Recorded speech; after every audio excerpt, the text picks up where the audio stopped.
What a beautiful South Florida day. Easy day to do a little oil change. Oh, wait. Doing something unconventional here. That's right. I'm using that to kind of hold things up for a minute. Sometimes you got to be a little resourceful. I'm just going to get the job done. Other people have different ways of doing things. For what I'm doing, I don't need that much. I've kind of skipped some steps ahead. I'm just going to walk you around real fast with what I've done. And just in case you didn't know, we're going to be doing an oil change on an 01 Honda Accord. One of the easiest oil changes ever. That beautiful V6 3.0 VTEC. Yeah. All right. So I've already made that video about how to jack a car up. The car's already jacked up. That's really easy. First thing I want to do, if I've never done this before, oftentimes you'll have a cap like this. It'll tell you exactly what the oil viscosity is. Viscosity simply means the thickness of the oil. All these vehicles have specs. Another thing I do, and an old trick of the trade, once I screw this off, put it right there where the latch is. That way, if I forget to put that back on, I go to drop the hood back down, boom, it's gonna stop me. That's first and foremost. Now, I seen that the viscosity on the cap said 5W20. So I go here, bam, 5W20. You're gonna need an oil filter. There's the oil filter. I already know that it's the correct one. I shouldn't put that on the ground. Make sure the gasket's good. It's looking good. The gasket is the thing around this oil filter. You're gonna need a decent wrench. And I already know that it's gonna be a 17 millimeter socket. Yeah, 17 millimeter socket. Now, I got this little doohickey. This is all fancy dancy in this particular fashion, you know. You don't have to use this, but it has a ratchet and ratcheting. I'm pretty sure that this one's gonna be loose enough that I'm gonna be able to take it off with one hand. All right. Now, here's one of my mini oil buckets. It's a little gunky. Viewer disclaimer is advised. All right, so I'm gonna do something I don't normally do in every video. I'm gonna take a quick pause so that I can position myself underneath the vehicle. And then we're gonna get there so I can show you what's the first step. Well, honestly, probably be like the fourth or fifth step, because we've already parked the car, got it hot, jacked the car up, popped the hood, took the cap off. All right, I said all that fast, but that's pretty much what you're gonna do. And one day we're gonna make a more in-depth one. This is gonna be a quick video of how to do this. All right, I'm gonna take a quick pause and we'll get back. Okay, we're underneath the vehicle. This to the left right here, oof, is the axle. And that right there, my friends, is the drain plug for the oil. As a matter of fact, Honda's nice enough to have engine oil located on the arrow that points to that drain plug. Okay, now let's do this one-handed, as always. Give me 1 second, I'm gonna show you something, and I'm gonna pause really. Okay, so I got this socket right here, and I'm gonna just put the socket on to kind of show you exactly what you want to do. Now, don't get this kind of socket. I hate this socket. It's a 12-point socket. I want 6-point sockets. What I mean by the points. So 1, 2, 3, 4. That's what I'm saying. 12-point. I hate 12-point sockets. But we're going to use it for this video, and we're going to use it for this oil change. Let me pause again. Sorry for all the pausing. All right, so I'm just doing this to show you exactly what I mean. That should fit on there snugly. Now, it's a 17 millimeter socket that should go on this, if I'm not mistaken. And I'm gonna do that from a different angle, but this is all you're doing. You're gonna put the ratchet on the other side of this, or you can take a wrench, you can take anything you want, as long as you're getting torque off of this. And one day we'll show you a video of how to remove bolts and how to do torques. It's always in an American lefty-loosey. Lefty is counterclockwise to take this thing off. So I'm gonna pause again and we're gonna take it off. All right, so this is the secondary footage. I do apologize, but my phone, which will remain, well, it's not gonna remain unnamed, gonna definitely say that the Google Pixel 6 Pro is not the best shooters. It's always overheating when I'm trying to do this type of work, but I don't think they kind of anticipated using phones in rough situations like this. But I guess China to the rescue. This is a Pocophone F2 Pro. Beautiful phone. And all the time I'm doing this, a lot of times it's just, you know, one-handed. Very easy, kind of guerrilla style videos. But let's finish this up. So, before I was so rudely interrupted, I was telling you guys, all you gotta do now is just pop this loose. This, remember, is the oil drain plug. Bam, there it is. I already kind of popped it loose. Get a drain plug, or excuse me, get a drain pan that'll fill up all of this oil when it pops loose. Alright. Okay. Righty tighty, lefty loosey. Alright.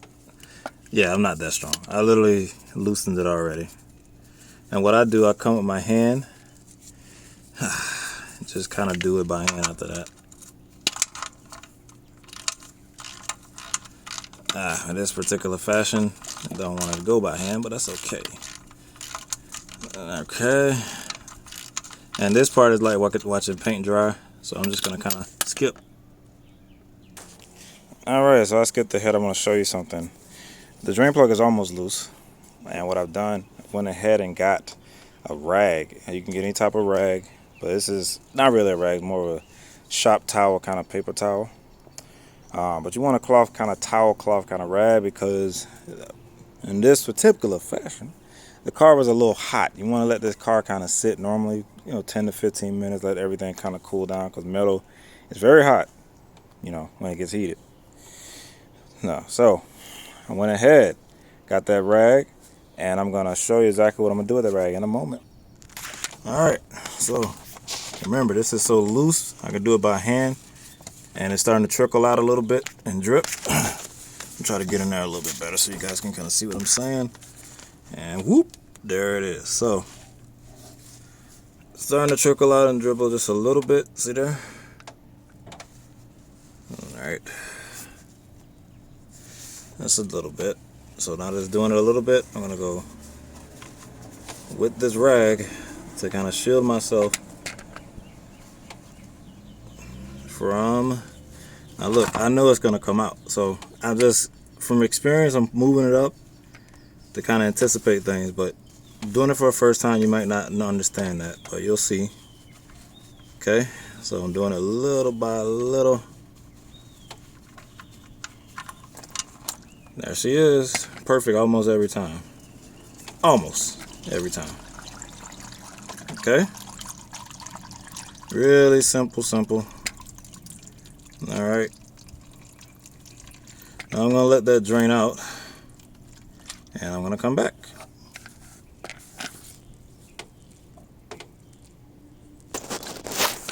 Okay. This is what I want. I want it to just very gently be trickling out. And forgive this thing for never doing what it's supposed to do, but there we go. So just trickling out.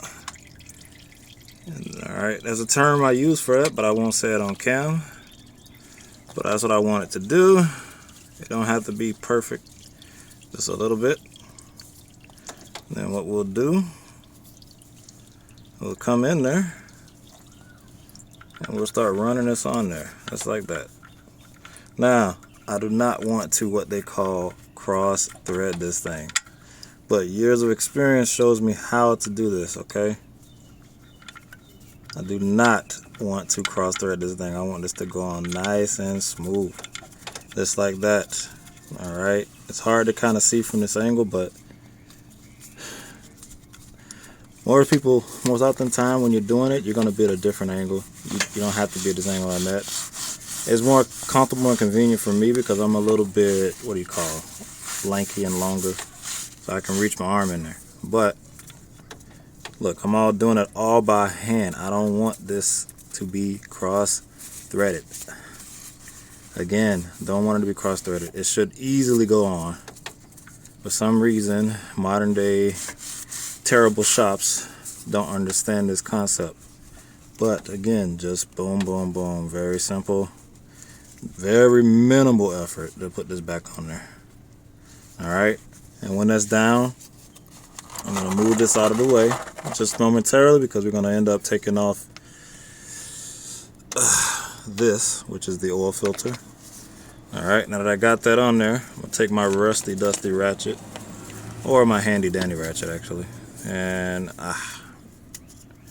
one hand, go the other way, Now I don't have to be ridiculously strong with this because it's a really good ratchet.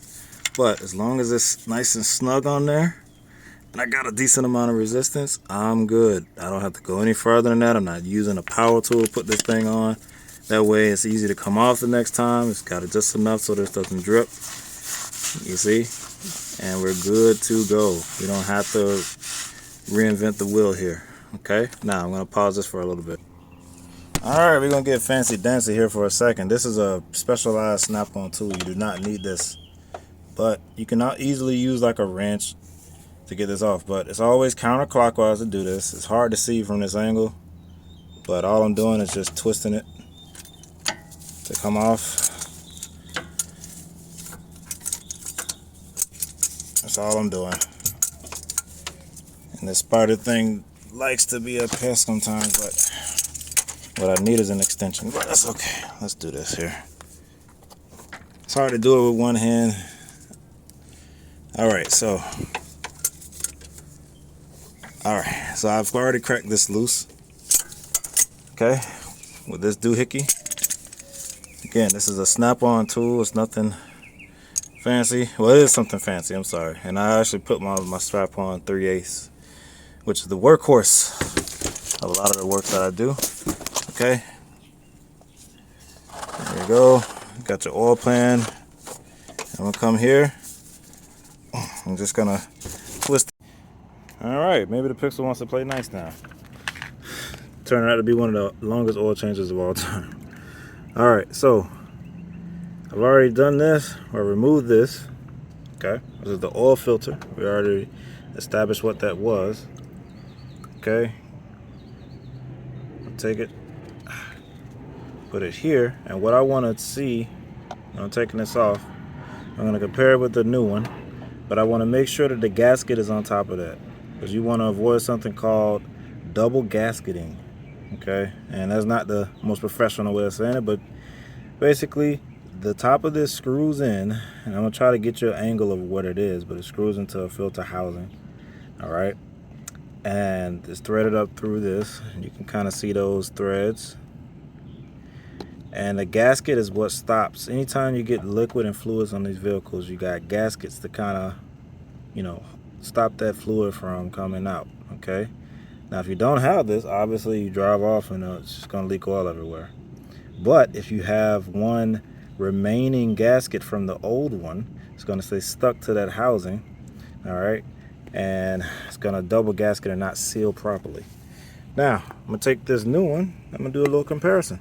Okay, I'm going to make sure this new one looks like the old one, because if you got the wrong filter on there, that's a whole nother ballpark and slew of issues.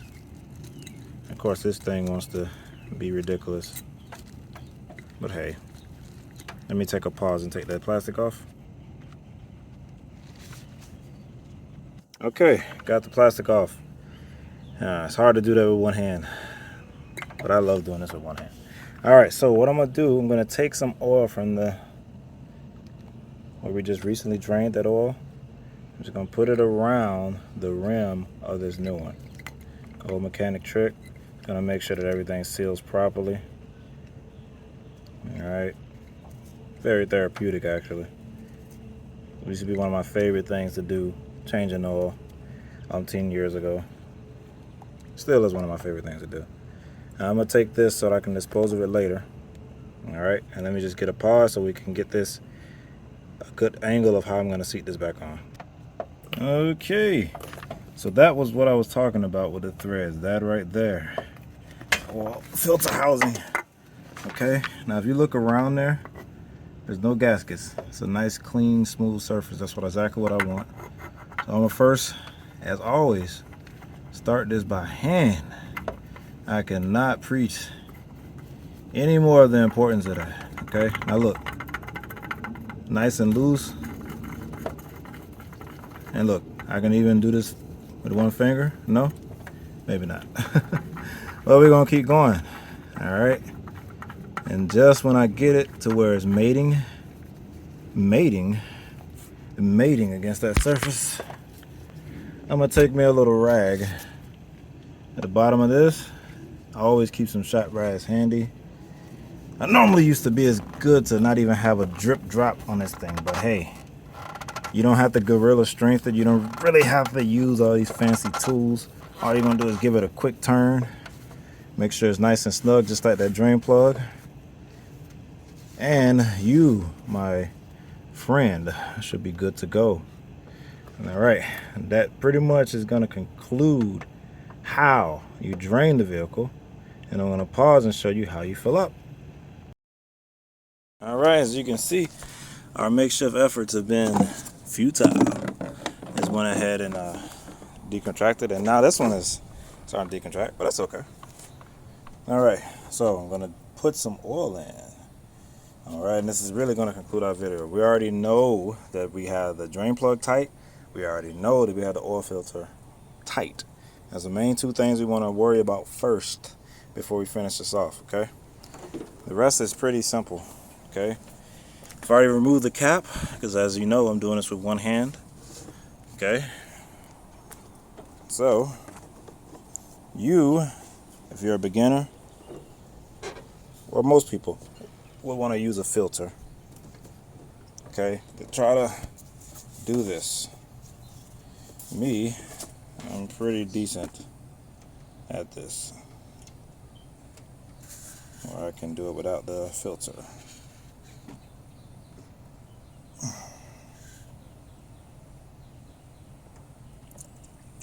Well, not as decent as I would hope. That's okay. Again, this is with one hand though, so. Okay. I'm not gonna pour the whole bottle in, or excuse me, jug in, because something I wanted to show you guys. Now I spilled a little bit, but it's not gonna hurt anything. Maybe ego and pride a little bit, but besides that, yeah, see, a little bit on that front mount there, but that's okay. I'll be able to wipe that off. Now, I'm gonna come in, and just like our oil dipstick video, should be 4 quarts, about 4 quarts that this should take. Okay. Remember, I just wiped it off. I'm gonna bring it right back out, and you can see it's right above that notch. Now, the thing you want to note is that even though it's at that notch, it's going. Once you start the car, the oil level normally drops a little bit. So what you got to do is come in and fill it up a little bit higher than that second notch we just saw. And I'm going to pause for a second and show you something. All right. Okay, so real quick, how do I know that I put 4 quarts in there, right? Okay, if you've never done this before, these have little notches. You see? Liter and quart. It's hard to see, but the fluid will just start coming down, down, down, down, down. And right now I got about a quart left on this. So that's a quick tidbit. All right, so I'm gonna let the oil, quick day. So I'm gonna let the jack down. Oof, to make sure that I don't have any uneven readings when I'm checking that oil. It is so hard with one hand. Give me a second here. Not as strong as I thought I was. All right, letting that down. Remember, nice and slowly. Slowly. Okay, she's good. All right, so I've checked my oil level, and I'm gonna do it on cam one more time so you guys can see. I've added more oil. What I'll do, pull it out again, wipe it down. See, dry as a bone. Then I'm gonna dip it some more. All right, dip it. Pull it back out. All right, so it's really hard to see, but it's looking about right. I want to be at that second notch. Is at the second notch. Okay, lower is better than higher in the case for oil. Now, once I crank the car up, I'm gonna make sure that I come and check this oil again. That's a very important step to do. I shouldn't have to do that on cam. I think that'd be a little bit redundant, but crank it, Give it to like a, about 1,500, 2,000 RPMs. Check under the car, make sure there's no leaks. Okay, coming from the oil filter or the oil drain pan. All right, I went ahead and cleaned up the mess I made trying to be nice and diced without the funnel. But once you do all of those methods, pretty simple. All right, if nothing's leaking, that's good to go. Okay, then you'll cut the car back off, check the dipstick again, and you should be good to go. Now remember, when I started the video, I said you're gonna come here, put that oil cap there, just in case, because you don't want to end up with a situation where you forget to put the oil cap back on here. Again, that's some easy planning right there. Method to the madness. I'll put that back on there, and I'm gonna crank, and that will conclude our video for today. In the next video, I'm going to show you guys how to properly dispose of your oil. We don't want OSHA to get pissed off at us, but we definitely don't want to destroy the environment. We want to make sure we keep our earth nice and clean, and I'm going to show you exactly how to do that for $0. All right, this has been an awesome video, been one of the longer videos, and this one I just probably edit all in one shot and get you guys the video and the footage. Thank you guys for this time. Please enjoy your beautiful day in the South Florida. Beautiful, beautiful day. Thank you. Goodbye.